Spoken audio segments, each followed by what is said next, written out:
strike a match and I'll burn you to the ground. We are the jack-o'-lanterns in July, setting fire to the sky. A brick dragging me down. Boy, howdy, does that not describe our government or what? And I'm not just meaning Washington, D.C. I mean it all, at every single level. Tyranny reigns, but fear not. This is the Wasatch Report. I am Suzanne Sherman, and you've tuned into the Cerberus Radio Network. We're here. We defend freedom and liberty from the flames of tyranny. Joining me today is co-founder of the network, Jeff Johnson, host of the Paradigm Shift. He goes live Monday mornings. We like to go back to back and give you 2 hours of radio excellence, amateur radio excellence on Monday mornings, and we're adding other shows as we are this week. I was on yesterday. I'm going to be carrying on with the topic that we covered in great detail, just a little bit more.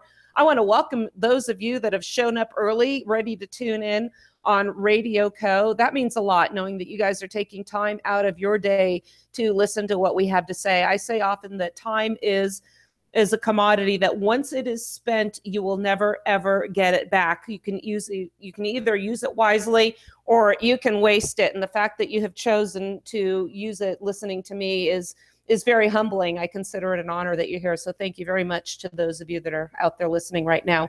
And this show will be repeating itself at 8 o'clock Eastern if you missed the live stream. I want to encourage you to also tune in on Sunday evenings when the other co-founder, Daniel Bailey, joins Jeff Johnson and for their show, the Renegade and the Rambler radio show. And that will also replay. We have these shows going on Radio Co. We're going to set up a situation where you can download the shows at your convenience. Also added to our repertoire, a little library here, are some of my past episodes of the Suzanne option from the Crusade channel, the network where we were on before. So thanks to Mike Church for having the vision to trust me and give me a radio show there. We continue to try and share the message with some of my favorite guests and information and bring it to you here as well. I want to encourage you to download our app. We have a free one for the Android platform. You can find it on the Google Play Store. You can also go to our Facebook page, facebook.com/Cerberus Radio Network. And there is a link that you can just click and listen. I believe that takes you right over to Radio Co. And you can find me on Facebook, facebook.com/Cowgirl Esquire. I get a lot of messages as we're broadcasting, and I will try to answer them and follow up as we go through.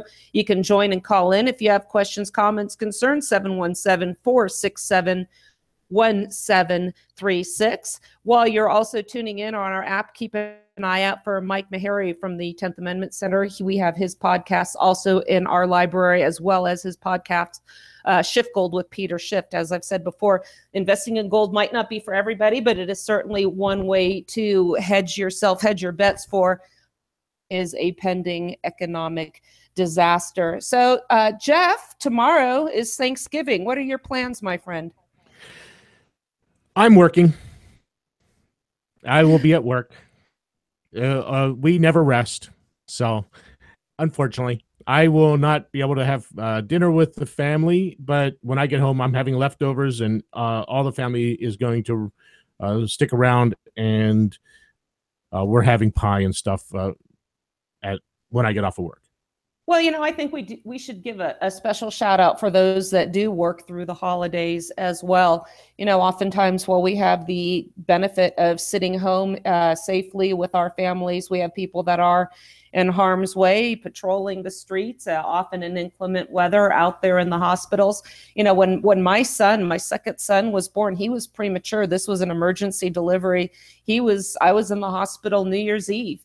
And these people were working, and thanks to them and their dedication, we both made it out alive. We almost didn't. And I think 2 years later, we went back to that very same emergency room on New Year's Eve on his birthday and took him in there and thanked them. And many of the staff were still there. And this wasn't something I was even planning on talking about at the beginning of the show.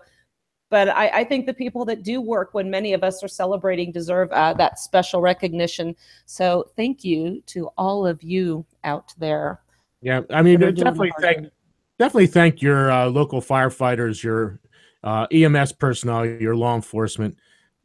They are going to be out protecting you tomorrow. I mean, we discussed police a little bit, and sometimes it sounds like we're very negative, and and there's good and there's bad. But at the same, for the most part, most of your local guys, you probably know most of your local policemen. They're your neighbors, they're your friends. Yeah. Just thank them and support them, and just let them know that you care, that they're out there on their holiday, taking care of you. So that's all I want to say about it. Because I have it. It's a special thing to me.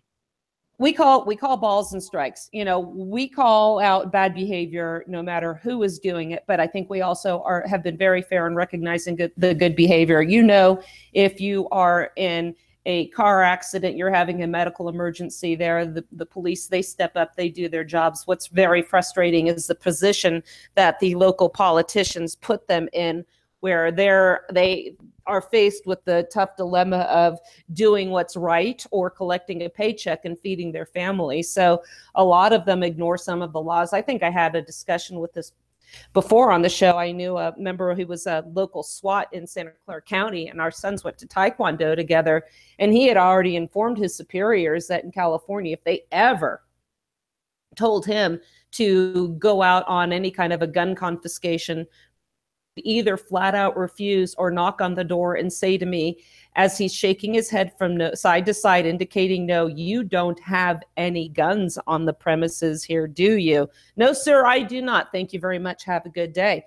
So, these are the type of people they are on our side. And I do know that when the situation gets tough, that they really are there for us when they can be. But the issue is, and this ties into yesterday's conversation, is sometimes they can't be. And in the article I discussed yesterday from Mises, from Ryan McMacken, that oftentimes, like for instance, it was an hour and 12 minutes before the police officers were able to breach the door of the Las Vegas shooter, Columbine. I think it was 3 hours. They secured the area. And obviously, we all want the police officers to come home safely. So where do you draw the line from officer safety and civilian security?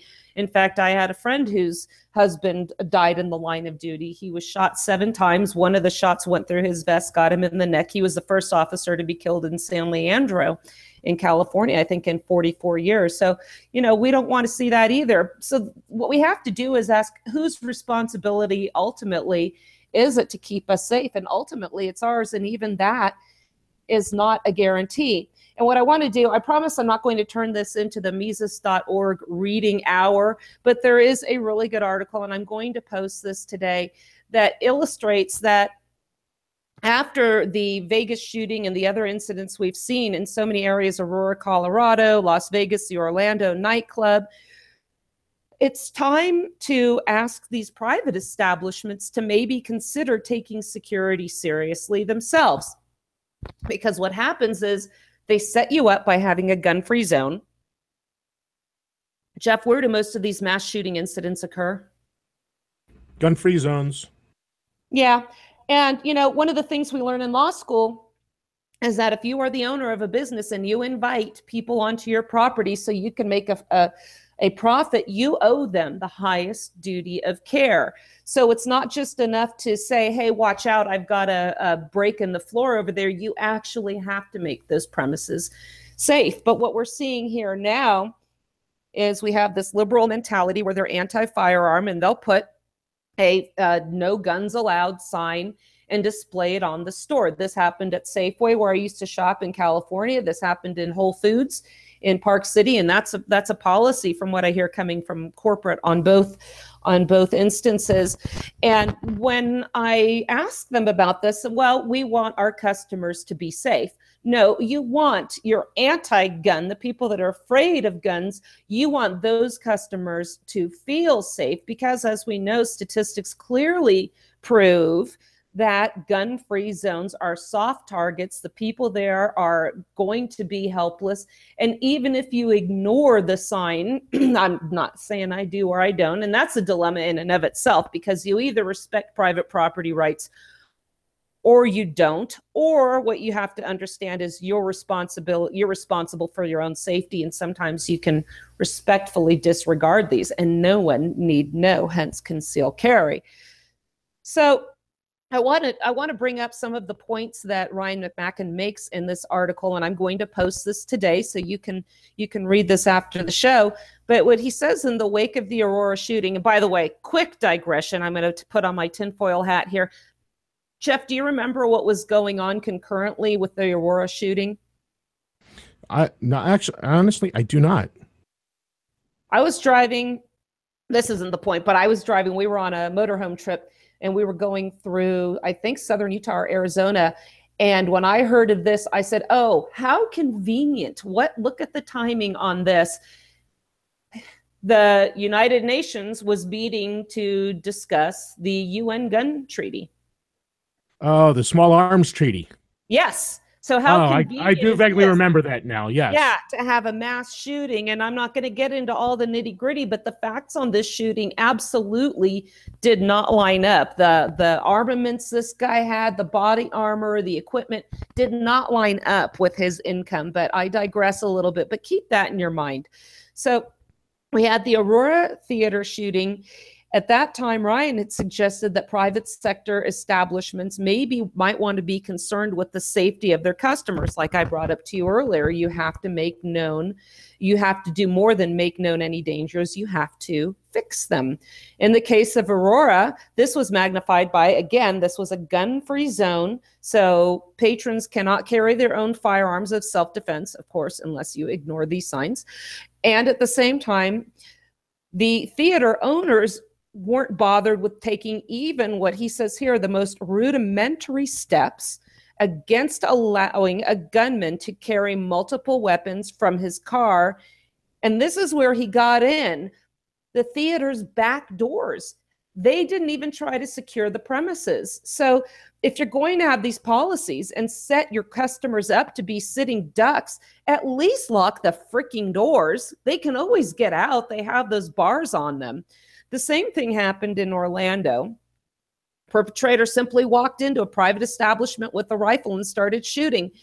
Well, how hard is it to just make sure if somebody has clothing loose enough to hide a rifle? You have bouncers at these doors all the time. Somebody coming in like that, hiding something, hey, just open your coat. You're not asking to do, a search, a pat down TSA style search, but certainly just seeing his jacket or just touching the outside of his jacket would have revealed a short-barreled rifle. So we find ourselves with the situation in which the owners of a private establishment, reading from the article here, refuse to take simple steps such as checking entrances for people with rifles or employing reasonably well-trained security personnel to be present inside the club. Again, they already have bouncers here.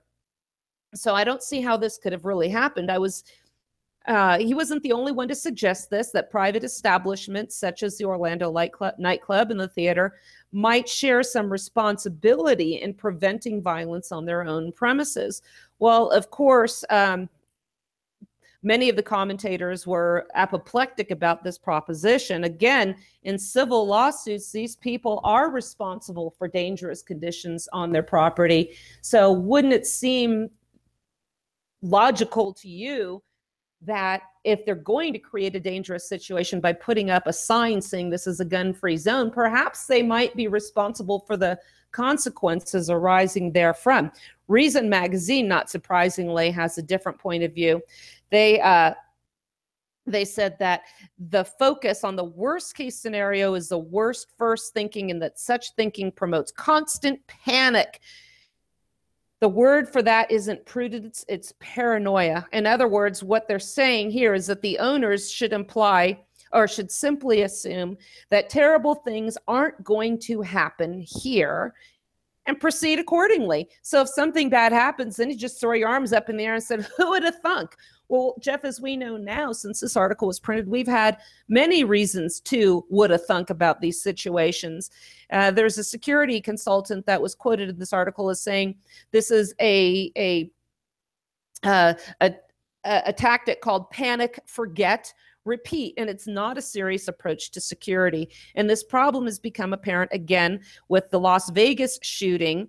And again, did the organizers have an opportunity to prevent such a situation? I've heard commentary, well, how could they have known? How could they have possibly have prevented this. I wasn't there, Jeff, but did you notice, didn't it look pretty obvious where some of these windows were knocked out?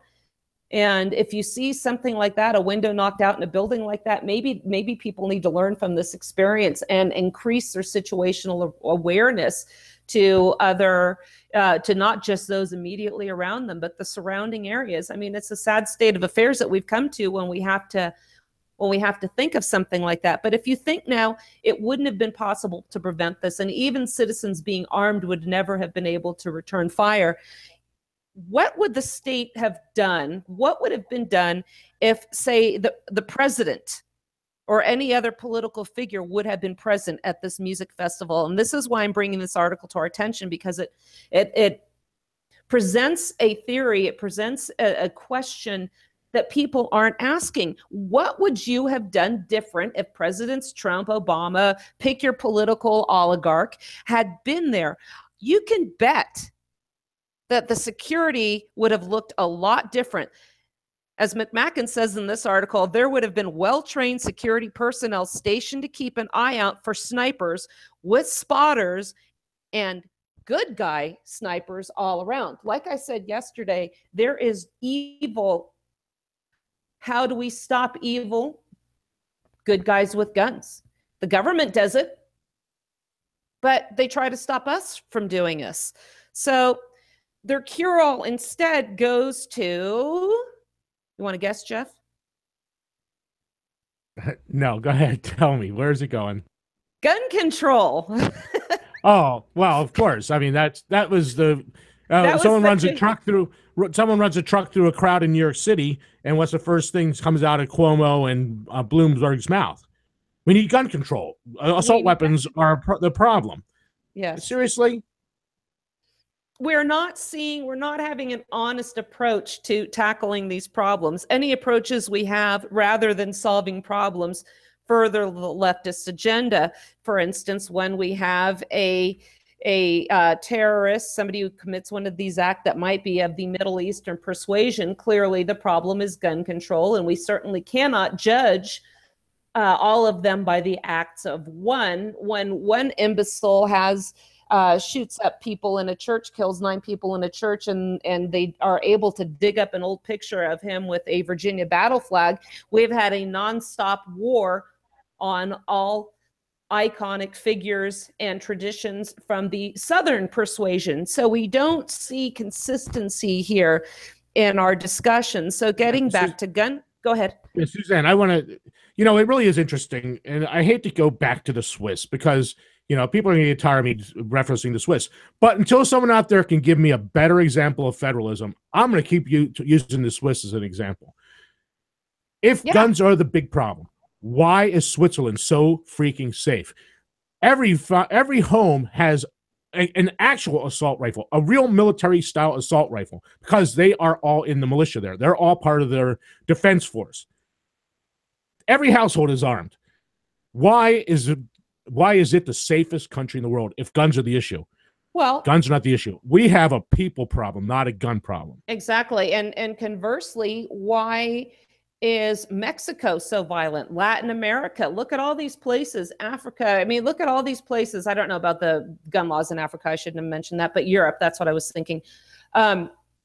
Look at these places where guns are outright banned. Yesterday, what I mentioned was they'll argue that, well, we have less gun violence. Yeah, you might have less gun violence, but overall your violent crime, if anything, has gone up because the criminals, once again, have the weapons. And even if they don't have firearms, they know that the average citizen will not be able to effectively defend themselves. I'm not trained in hand-to-hand combat. I'm not trained in knife fighting. But if somebody gets within striking range close enough, or thanks to situational awareness, I'm not going to be a sitting duck. I'm a little bit prepared for that.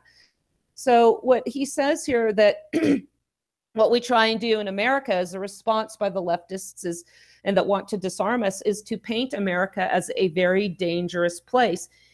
And statistically, outside of the dangerous places that have the draconian gun laws, it is a very safe place. So the state, he says here, is highly invested Again, consider whether or not there would have been a dignitary at this event. Okay, when we have found out that looking at the worst case scenario would suddenly have mattered, because now, going back a second, this would have been considered paranoia to have this kind of security at the event. Given the profits that this place makes, remember, the same owner of the theater also owned that complex where the shooting occurred. So they certainly aren't going to have their snipers trained on public streets. They could have protected their own property. So we have found out that looking for the worst case scenario would suddenly have mattered when important people are involved. Again, imagine if there had been a dignitary there. But protecting the ordinary members of the public, McMacken questions, well, that's just paranoia. The state, of course, is highly interested in protecting its own personnel and its own interests. The organizers of the music festival, however, appeared to have relied on blind faith as their primary defense. Once again, who would have thunk it? How could that have happened here?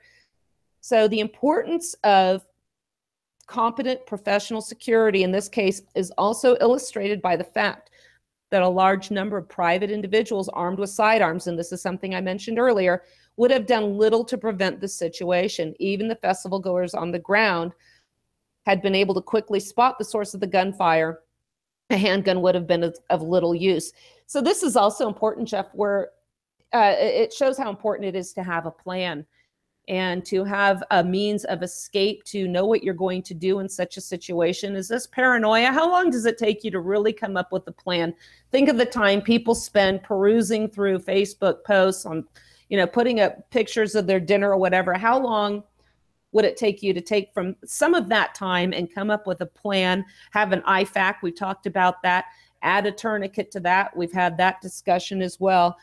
Have a little prevention. Me personally, Jeff, I don't go to these big venues. Vegas has already been marked as a potential terrorist target because of its nature, its iconic nature over here in America. So, have some, yeah.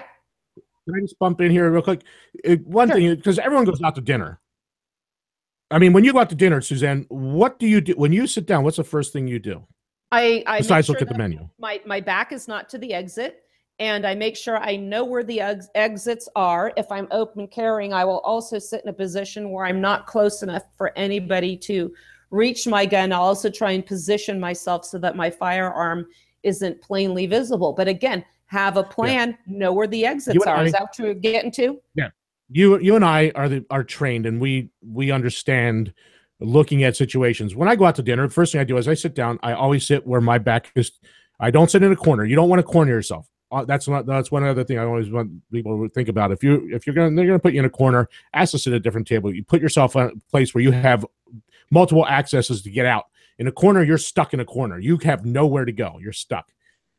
So I never go to corners, and I always sit facing where I can see the entrances, and I find every entrance in that place. I look for the red exit signs. I know where everyone is. If someone comes in the front door, I know where my egress is. I can get my family out that door.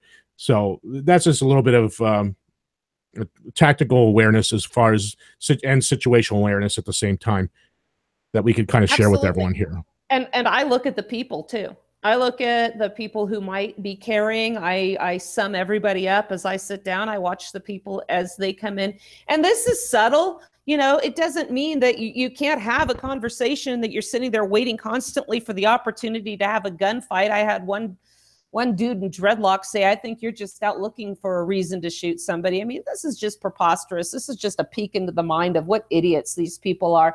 But yes, that's an excellent point. Always, when you're sitting down in a restaurant or anywhere you go, in the theater, know where the exits are. Where is that exit going to take you?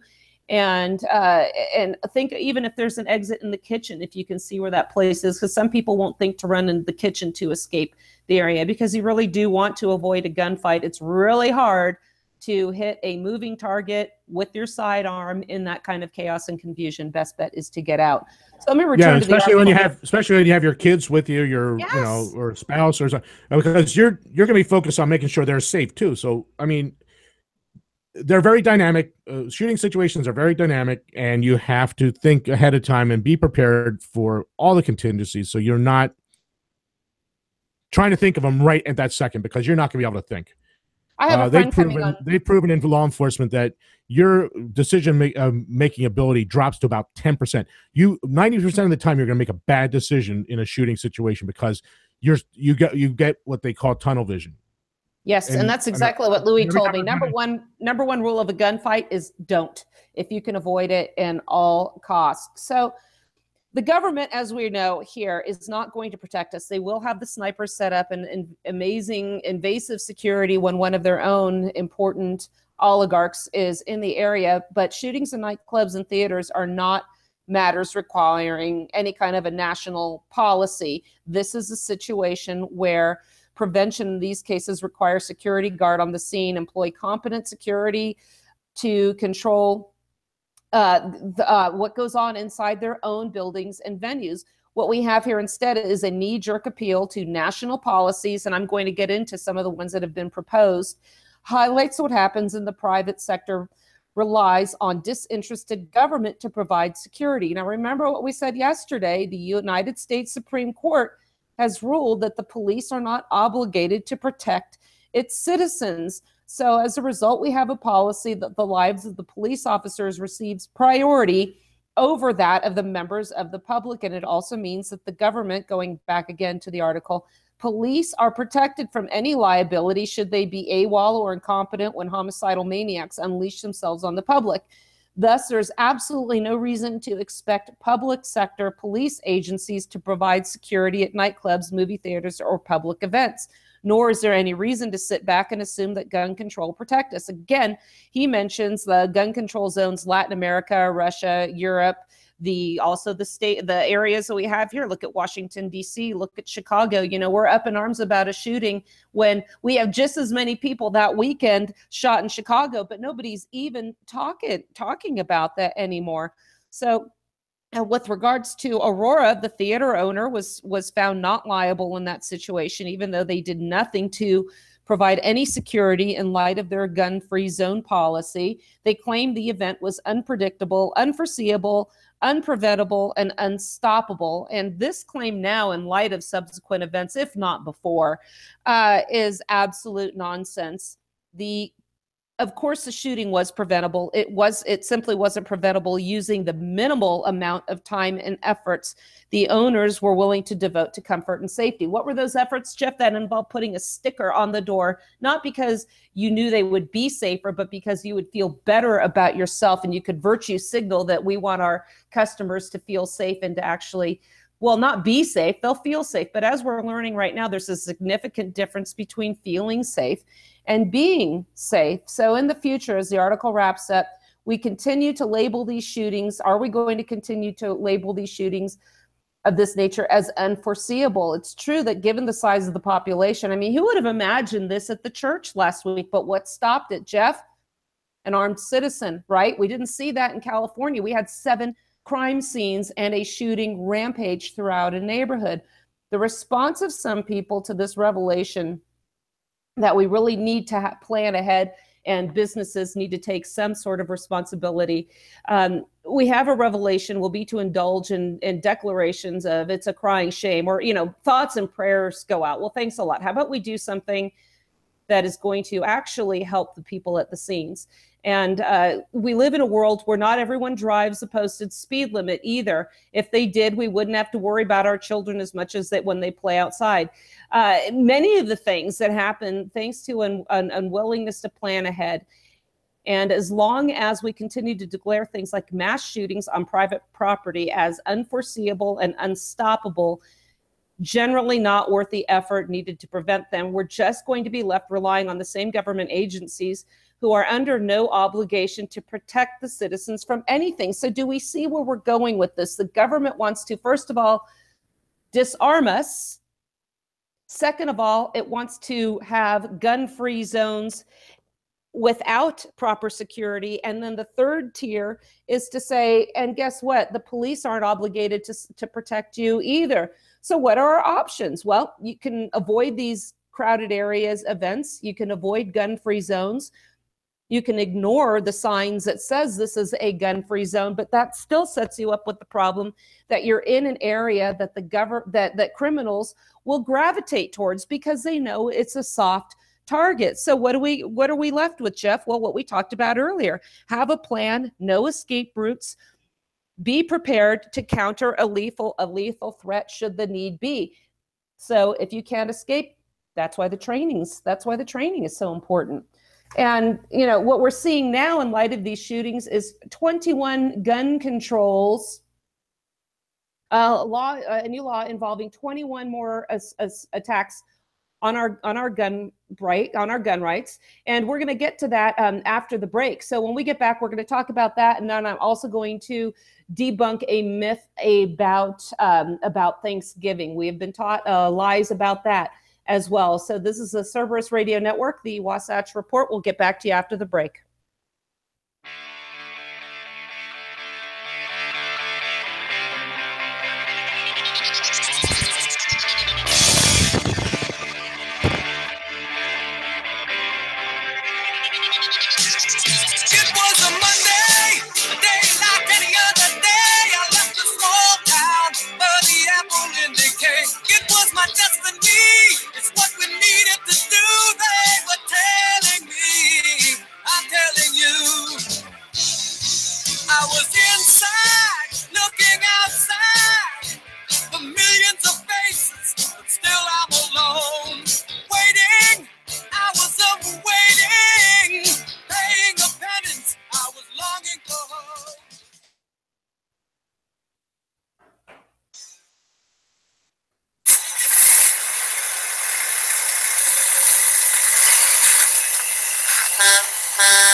To have to put the hammer down to keep up with this trucker, Daniel Bailey, in the Bailey Report on the Cerberus Radio Network.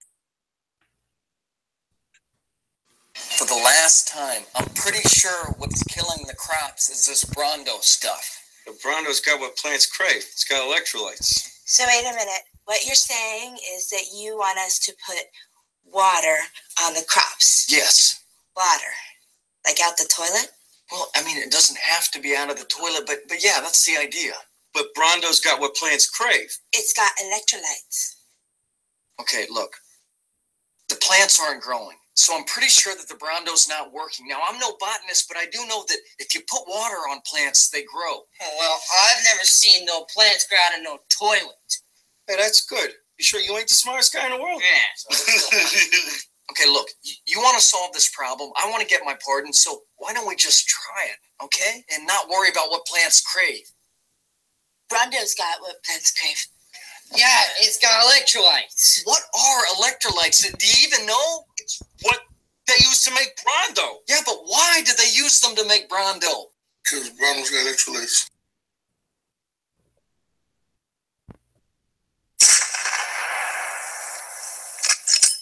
Suzanne Sherman, shooting straight on everything from prepping to politics. The Wasatch Report, every Monday morning, 10 a.m. Eastern, on the Cerberus Radio Network.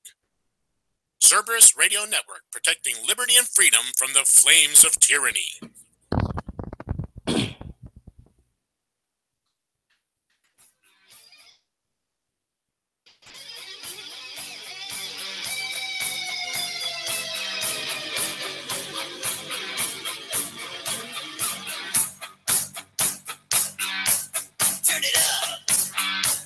All right, turn it up, everybody. Welcome back to the Wasatch Report. Suzanne Sherman here on the Cerberus Radio Network, defending freedom and liberty from the flames of tyranny. 717-467-1736 if you want to join us today. We are talking about the knee-jerk reaction. Now we're getting into the 21 new gun controls for law-abiding citizens. This is a knee-jerk reaction to numerous shootings and incidents we have been going through. And as expected, we're not going to have an honest conversation about the possible resolutions to this issue. We covered that in the first half of the show. So if you missed that, go to Radio Co., go to our webpage, and you can find that. It will be replaying at 8 p.m. Eastern Time. Senate Democrats right now and their surrogates, this is an article in Breitbart News, are pushing 21 new gun controls for law-abiding citizens. As I've been saying time and time again, rather than punishing the criminals in California, for instance, they're going softer on the criminals because, hey, using a gun to commit a crime, harsh punishments unfortunately have a disparate impact. It impacts minorities more than other citizens. So we're going to take those mandatory sentence enhancements out of there and instead go after the law-abiding citizens. After Las Vegas, we had a discussion on a ban on bump stocks. Yeah, that's going to solve a lot. Ban on sugar cranks. This is something similar to a bump stock. Here's the thing, Jeff. You want to kill a lot of people. Try the bump stock. Try some of this shooting where you can just hold the gun and let it fire using its own inertia or the movement and kinetic energy to fire. That's the quickest way to jam your gun. Ban on trigger cranks. She calls for a ban on this or another novelty that they can use to achieve short, rapid bursts of fire. Again, a really great way to jam your firearm. And again, there's very little accuracy. This is spray and pray, and most of the time you're going to be missing. So again, this is another feel-good rhetoric tantamount to putting a sign on the door, no guns allowed. Ban on semi-automatic firearms. She had voiced support for this ban during an appearance on Face the Nation and Washington Post. And implementation of universal background checks. That's what they're talking about now. We're going to have a background check, by golly, that's better than the ones we've had before. Ban on assault weapons. Now, you'll recall, I think one was implemented during the Clinton administration when the ban reached its sunset and the assault weapons were available once again to the public. Jeff, did we see a massive rise in gun violence as a result of assault rifles? Did we see this? Let me see. No, I don't believe we did. No, we didn't. Ban on high-capacity magazines. This is another one of their favorites. Ladies and gentlemen, boys and girls, if you're stupid enough, again, to think you want to trust these people into issuing a national concealed carry permit, because I tell you what, that is exactly what national reciprocity is going to evolve into. Again, there is a huge disparity in the standards in which the states require training and knowledge to get these permits. What's going to happen, and we hear this time and time again, due to inconsistency of state policies or rulings, the time has come for the Supreme Court to address this issue. The Supreme Court, we're going to have our oracles out there in DC come up with some sort of, just like they have standards on pornography, standards on religion in schools or wherever in the public, they're going to now come up with a policy to issue what's going to evolve into a national concealed carry permit. One of the things you can expect is a high capacity magazine ban. Another thing, and it could be anything over 7 or more. You're going to look for certain types of guns that cannot be used. And states like Utah, we don't have to register what kind of firearm we're going to use for a permit. Other states Susan, you do. Yeah. Can I interject here? Because this is very funny in a way. New York State passed what they call the SAFE Act because guns. I feel safe. Yes, they during in the SAFE Act they passed a 7-round magazine limit. No manufacturer out there other than for 1911 makes a 7-round magazine for Glock 17. For an XD45, no one makes them. They don't exist. You can't get them. And on top of that, this is how stupid they are. Excuse me, incompetent politicians are. They included law enforcement in this. So as a law enforcement officer, they couldn't carry more than 7 rounds. Legally, they were breaking a law. It was a felony law in New York State. If they had a magazine greater than 7 rounds, they had to go back. They were aghast that they did this, and they had to go back and make an exemption for law enforcement. Well, you're also seeing a lot of people in these areas flat out refusing to comply with these laws, and that's really what it's going to take. Rather than running to the federal judiciary, you have to take care of this on a local level. So opposition to concealed carry, and Senator Feinstein said that she doesn't think that it's protected by the Constitution. No, she has a concealed carry permit. I believe her husband's also has an FFL license. So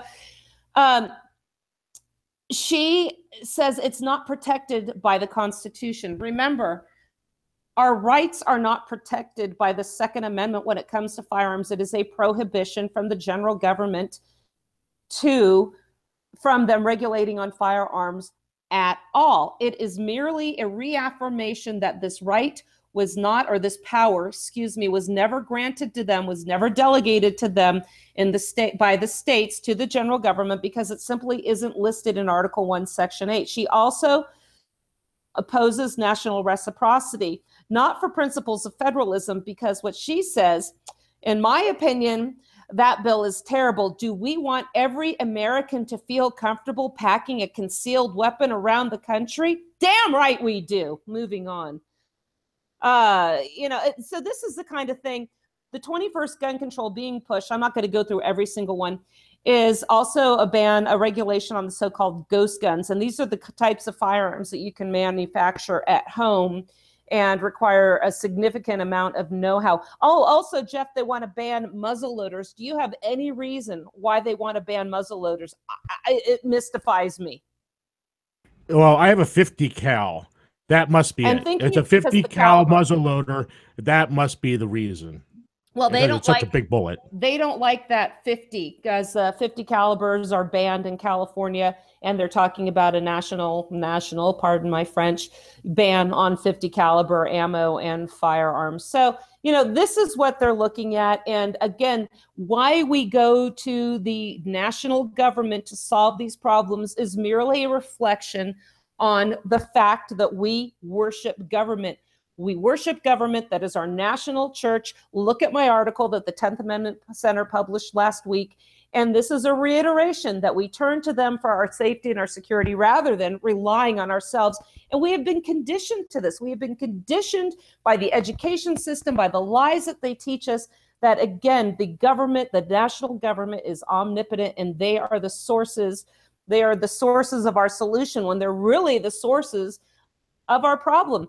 I want to turn for a minute now also to talk about another myth that has been perpetrated on all of us, and that is the myth of Thanksgiving. Did you have any closing thoughts on the whole gun issue before we move on to the next lie we've been told? No, go ahead and move on. I'm looking forward to hearing this. So, okay. So let's see. This is, and I'm sure you can remember being taught this in the schools as well, Jeff. I remember in first grade sitting there at our little table being taught about Thanksgiving and how at first when they came to, and interesting, we only learned about the Pilgrims. We only learned about Plymouth Rock, even though Jamestown predated Plymouth Rock. It is the Puritans, it is the New England version that really dominates the historic narrative of our founding here. So I remember just being told that it was once the Indians, we could call them Indians then, helped them, everybody did well. So it's every year at this time, and I found this article a couple of years ago. It's another one out of Mises. I love Mises. If you really want to learn true history, economics, go to Mises.org, go to Foundation for Economic Freedom. By all means, stay away from the mainstream media. You're just not going to get, the information you need there. So every year at this time, school children all over America are taught essentially what I just told you. And the story here, going to the article written by Richard Mayberry, it was published 11/27/2014, is very deceiving. The official story is nothing like what really happened. It's really a fairy tale, much like the quote, air quotes, Civil War. And that story, its origins have been completely obfuscated, and you have to consider the source. Who benefits from those lies and obfuscation? Big government, central government. Who loses? We do, because federalism is buried. So the fairy tale here, it's a whitewashed and sanitized collection of half-truths which divert attention away from Thanksgiving's real meaning. The official story has been that the Pilgrims boarded the Mayflower, coming to America, establishing the Plymouth colony in 1620 to 21.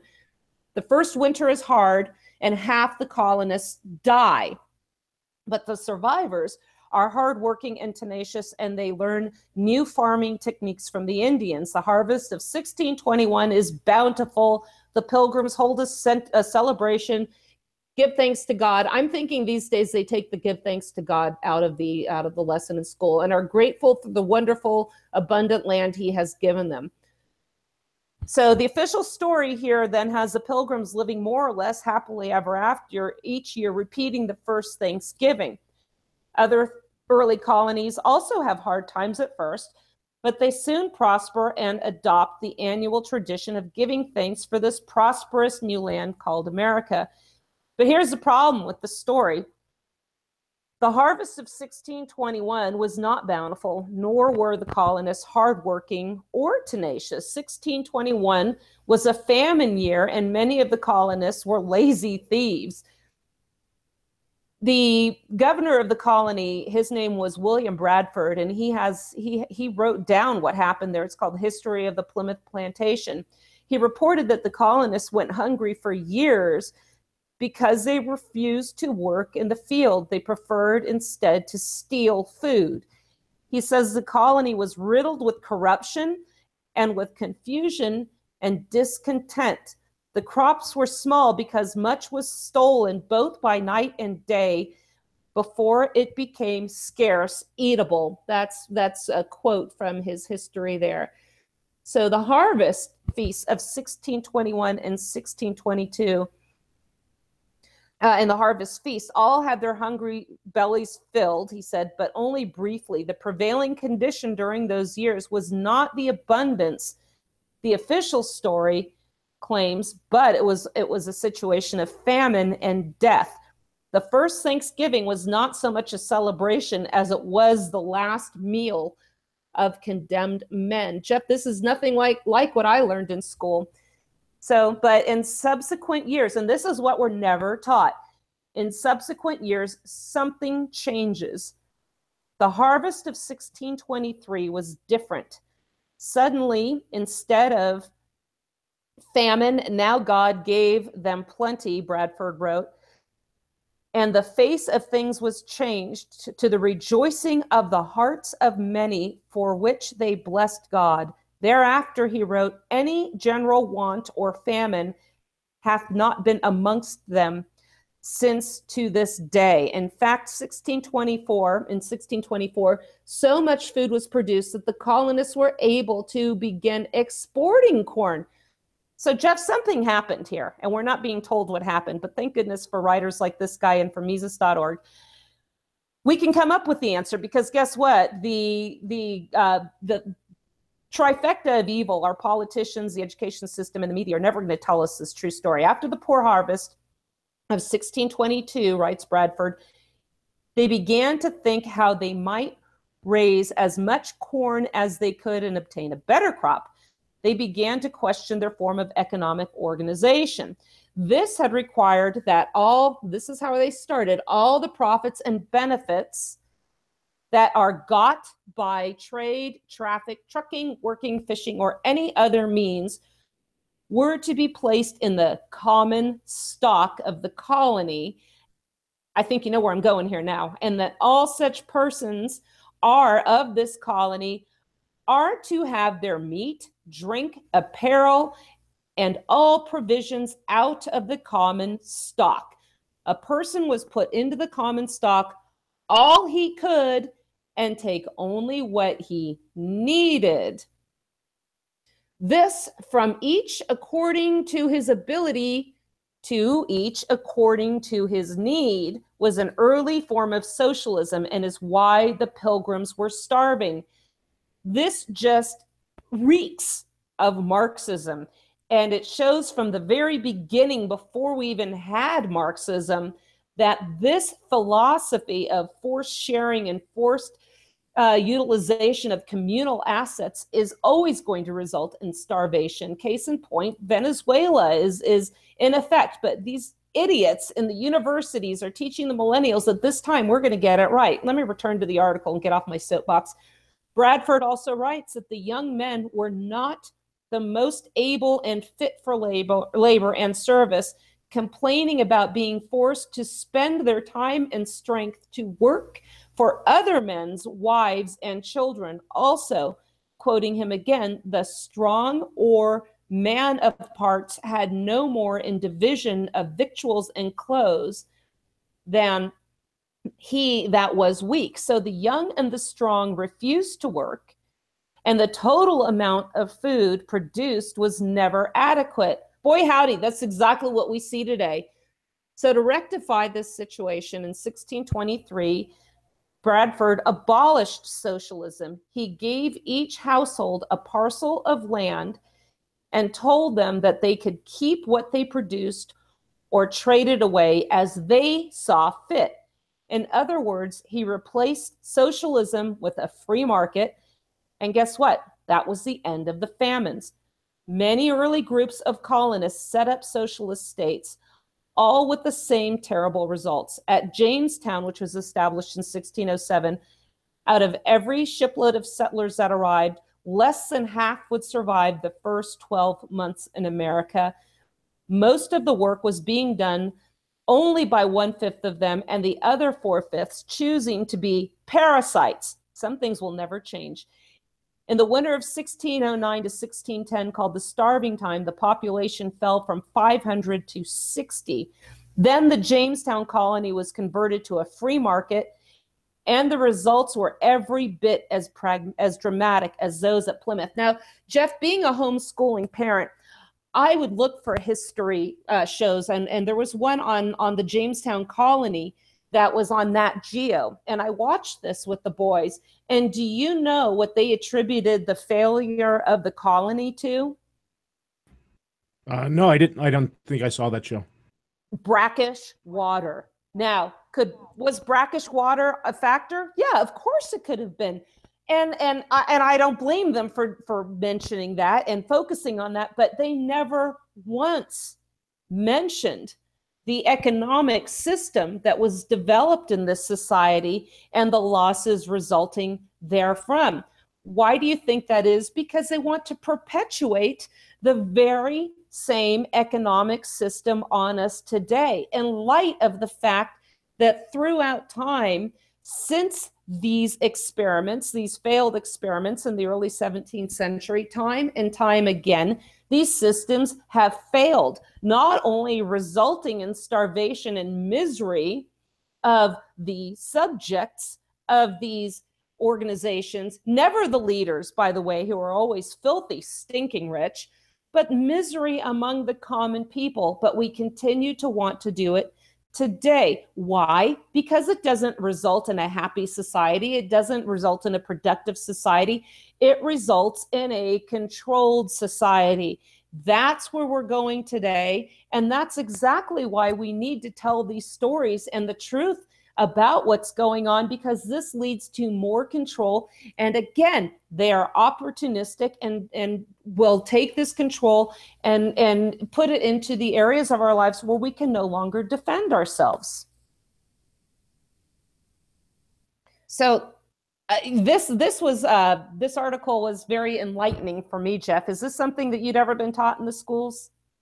I don't believe I was taught in public school any of this, but in reading in years later, I did discover that they were doing this a communistic type system, and it led to starvation, and a lot of people died in those first few years because they weren't producing. I mean, quite honestly, you look at wherever it is, Russia, China, anywhere, if they don't institute any kind of incentive for these people to produce, they won't produce. And that's the problem. Yeah. And look at here. We have more people now today that would rather just get on the public dole than actually go out and find a job. And a lot of them, they can make more on the public dole than they can going out and find that first job. Yeah, and I've had people say that to me before. Well, I was going to go and work at Jack in the Box, but it pays more money to get unemployment. And you have people that simply choose not to work. I mean, here's an example. Do you ever see fruit trees in public parks? I don't think so. Honestly, I've never thought of it, but no, I don't believe I ever have.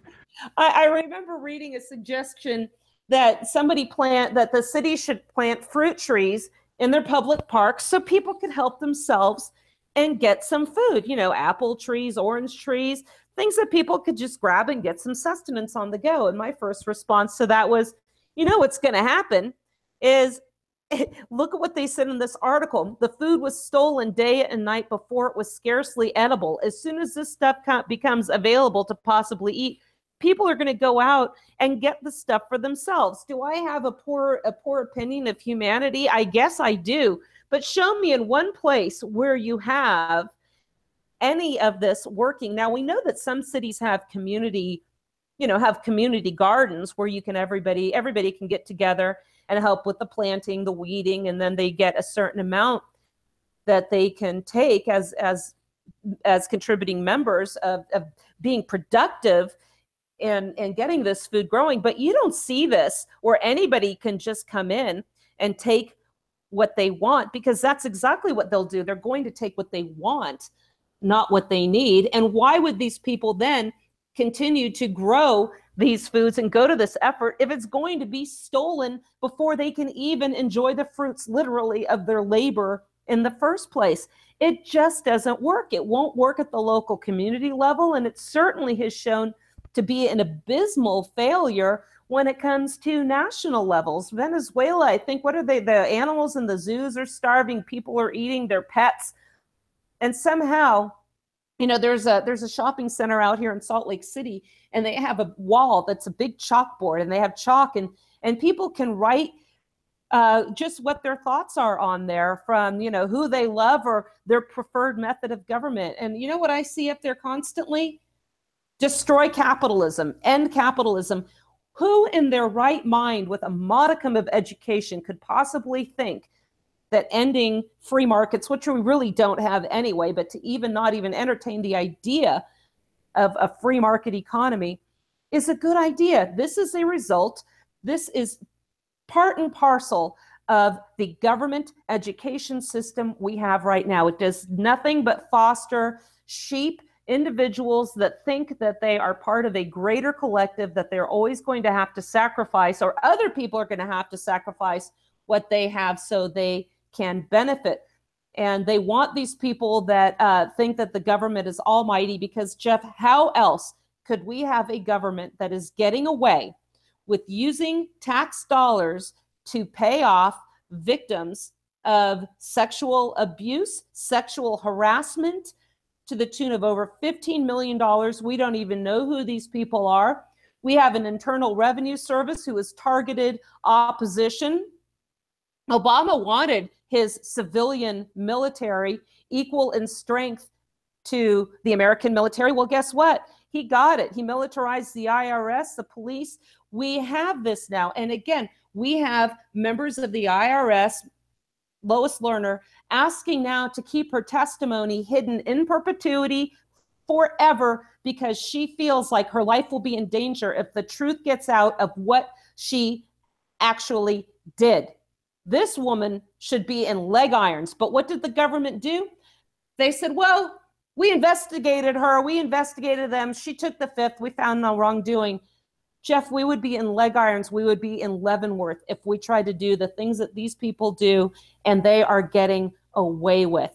We need to tell the truth about our foundings. We need to get people back on track and understand that a federal government, not a national government, a government with local representation, governed by the consent. They must govern at our pleasure. They must stop treating us like we are just a source of cattle and tax revenue for them. This needs to stop. I want to wish everybody a very happy and healthy Thanksgiving. When I get back, I'm going to get into some food preparation strategies that I have had. And want to encourage you, by the way, do not throw that turkey carcass out. Make stock with it. You're throwing away an absolutely precious commodity that will benefit you throughout the year. So, Jeff, I want to wish you and your family a very happy Thanksgiving. Be safe, and don't drink and drive. Stay off the roads if you're going to indulge, and want to wish everybody a great weekend. I'm Suzanne Sherman on the Wasatch Report, Cerberus Radio Network, defending freedom and liberty from the flames of tyranny. God bless you.